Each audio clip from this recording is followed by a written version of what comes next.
Hey guys, this is Mrs. Walker, and I just wanted to jump on here really quickly to answer a couple of quick questions and give you guys a fun activity for tomorrow for Earth Day if you guys would like to do it at home. So, firstly, let's talk about a waste-free lunch.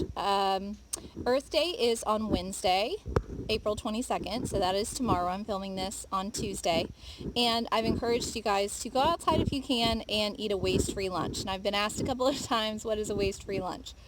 So let's explain it.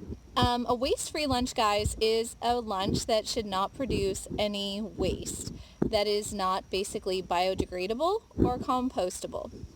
So what I mean by that is that I'm encouraging you to think critically about what you're eating tomorrow and the waste that it may produce, and to try and make different choices. Remember, small things become big things over time, and to eat something that will not produce anything that you either need to recycle or throw in the trash can, that it could either be washed and reused, or that it can go directly into a compost pile.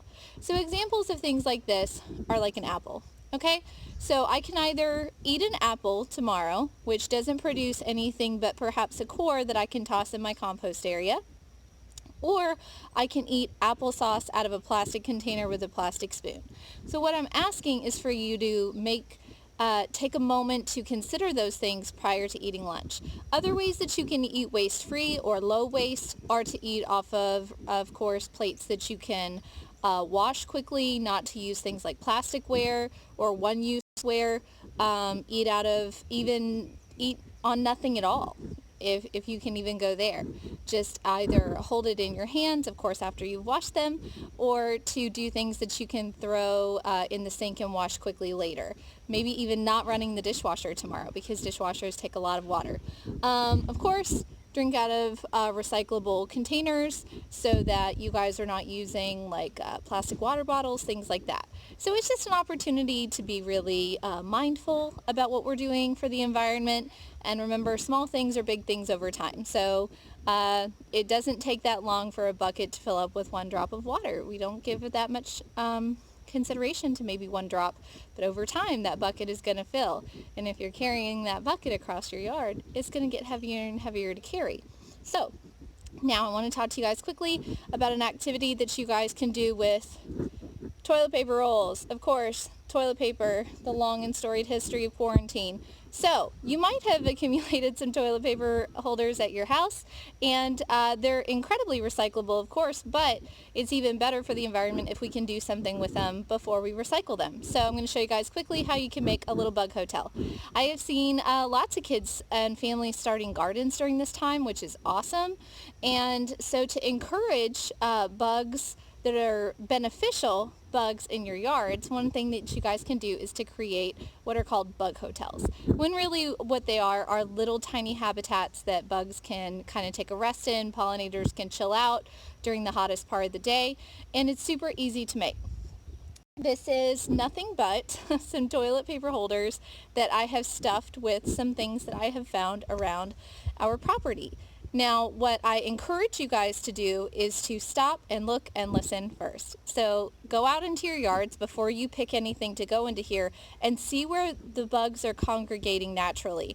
Things that you might want to look for that are beneficial bugs are things like butterflies, bees, and ladybugs. Those dragonflies too can be very beneficial because they're going to move pollen around, and we need those so that things like our flowering fruits will actually go ahead and come all the way to maturity. So what I have in here are some flowers that I saw some bees congregating around. I have some old wood that I found on the ground that is very, very soft, but has some nice crevices in them so that bugs can get in there and take a chill pill. Things like this are good for your bug hotels, and all that I have done is used my fence line. I have pushed them in there, and then I have taken those botanicals and placed them inside. And what this will make by the end of today, most likely, is a little place for those really good bugs to hang out for a little bit. It gives you an opportunity to reuse your toilet paper holders, and it is biodegradable. So this is not necessarily something that's going to last forever, but it could last for a couple of weeks and be very, very positive for those gardens I see people putting in at their homes. And even if you don't have a garden but you want to encourage the vegetation around you and on your property, then these are super great too. So anyways, I hope everybody is good. Try and get outside tomorrow if you can. Make sure you wear your sunscreen. Make sure you drink your water. Make sure that you come in and you wash your hands really, really good, and get outside and enjoy your earth tomorrow. I love and miss everybody. You guys have a great day. Bye-bye.